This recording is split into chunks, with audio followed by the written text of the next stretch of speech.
কতটা চিনিস রাহিকে? তুই তো এলি এত বছর পর। রাহি ওরকম মেয়ে নয় যে ও লোভে পড়ে এরকম কিছু করবে। ও লোভে পড়ে কিছু করেনি। ভুল বুঝছিস।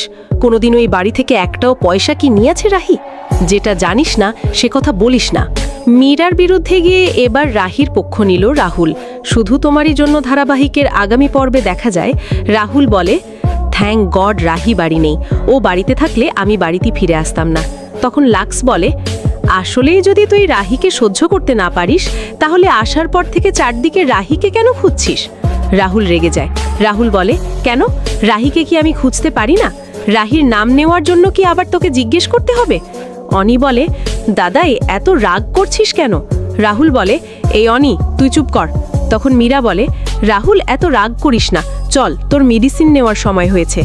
রাহুলের মা বলে, মীরা তোমাকে এত ভাবা লাগবে না রাহুলের খেয়াল রাখার জন্য। রাহুলের পরিবার আছে, আমরা তো এখনো মরে যাইনি, আমরা তো আছি ওর খেয়াল রাখার জন্য, তাই তোমাকে এত কষ্ট করতে হবে না। মীরা বলে, না আন্টি, আসলে আমি তো একজন টেনিস প্লেয়ার, তাই আমি খুব ভালো করে বলতে পারবো রাহুল কিভাবে তাড়াতাড়ি সুস্থ হয়ে যেতে পারবে। এরপর দেখা যায় রাহি রাহুলের সামনে আসে। রাহুল আনন্দে কিছু বলতে পারে না। রাহি বলে, কি হয়েছে, আমাকে এত খুঁজছো? রাহুল বলে, তোমাকে আমি খুঁজবো না তো আর কাকে খুঁজবো? তুমি তো জানো তোমাকে ছাড়া আমি থাকতে পারি না। রাহি বলে, হ্যাঁ জানি, আমিও না তোমাকে ছাড়া থাকতে পারি না, তাই তো আবারও ফিরে এলাম। তখন হঠাৎ তাদিকা বলে, এই ভাই তুই কার সাথে কথা বলছিস? নিজে থেকে এসব কি বলছিস? তুই এখানে রাহিকে তেলি কোথায়? রাহুল বলে, না কিছু না।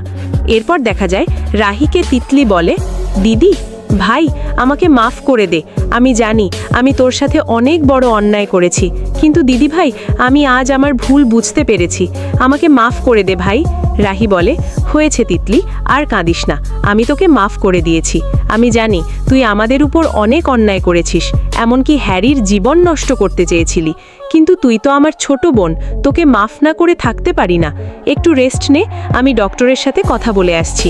তিতলি বলে, দিদি ভাই তুই আমাকে ছেড়ে কোথাও যাস না, তুই ছাড়া যে আমাকে কে আর কেউ ভালোবাসে না। রাহি বলে, হ্যাঁ আমি কোথাও যাব না, আমি শুধু ডাক্তারের সাথে কথা বলে আসছি, একটু অপেক্ষা কর। এই বলে রাহি চলে যায়। এরপর দেখা যায় তিতলি বলে, বেশি চিন্তা করিস না দিদি ভাই, আমার কিছু হয়নি, শুধু মাথায় একটু ব্যথা পেয়েছি। জানিস দিদি ভাই আমার কপাল অনেক ভালো, একটির জন্য আমি বেঁচে গেছি, কিন্তু এখন এই মিথ্যে অ্যাক্সিডেন্টটাই কি কাজে লাগাতে হবে?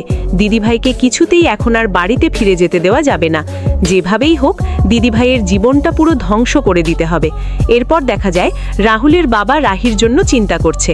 রাজীববাবু বলেন, রাহি বাড়িতে কিছু না বলে কোথায় গেল? কোথায় গেল মেয়েটা? রাহির আবার কিছু হয়েছে নি তো?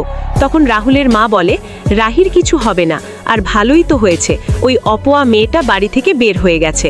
রাজীববাবু ধমক দিয়ে বলে, কনক এ কি বলছো তুমি? বিপদের সময় না ওই অপয়া মেয়েটাই তোমাদের পাশে থাকে। এ কথা বলে রাজীববাবু রাহুলের ঘরে যায়। রাজীববাবু রাহুলকে বলে, দেখো রাহুল, তোমাদের ভেতর যাই হয়ে থাকুক না কেন, এবার সব ঝগড়া মিটিয়ে নিতেই হবে। তোমাদের আমি আর টেনশন নিতে পারছি না, আমি রাহিমাকে কল দিচ্ছি এক্ষুনি। এই বলে রাজীববাবু রাহিকে কল দেয়। রাহি কল রিসিভ করলে রাজীববাবু বলেন, রাহিমা তুই কোথায়? আজ সারাদিন তোর খবর নেই, এখন রাত হয়ে গেছে তাও তুই বাড়ি ফিরছিস না। রাহি বলে, বাবা তৃপ্তিকে নিয়ে আমি একটা সমস্যায় পড়ে গেছি, সমস্যাটা মিটে গেলে আমি ফিরে আসব। এই বলে রাহি কল কেটে দেয়। মীরা বলে, বাবা যেই বোনের জন্য এত সমস্যা তার জন্য রাহুলকে ইগনোর করছে? আমার তো মনে হয় দুই বোন কিছু একটা চক্রান্ত করছে। রাহির টাকার লোভ ছিল বলেই দুই বোন নাটক সাজিয়ে রাহুলকে বিয়ে করে রাহি। তখন রাহুল ধমক দিয়ে বলে, এই চুপ করবি মীরা, তুই রাহির ব্যাপারে কতটুকু জানিস? রাহি এমন মেয়ে নয়, ও টাকার লোভে পড়ে কিছু করে না, ও কখনো এক পয়সাও এই বাড়ি থেকে নেয়নি, তাই যা জানিস না সেটা নিয়ে কথা বলিস না।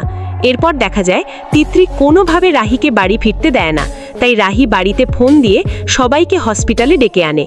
এরপর দেখা যায় রাহুল রাহির প্রতি অভিমান নিয়ে বলে, রাহি তোমার কাছে সবার জন্য সময় আছে, কিন্তু আমার জন্য নেই। তো বন্ধুরা আজকের পর্ব এখানেই শেষ। তোমাদের কি মনে হয় রাহি পারবে তৃপ্তির সব চক্রান্ত ভেঙে রাহুলের কাছে ফিরে যেতে? আর রাহুল কি রাহিকে মেনে নেবে? এ সকল কিছু জানতে হলে চ্যানেলটি সাবস্ক্রাইব করে আমাদের পাশে থাকুন, কারণ সামনে আসছে আরও বড় ধামাকা।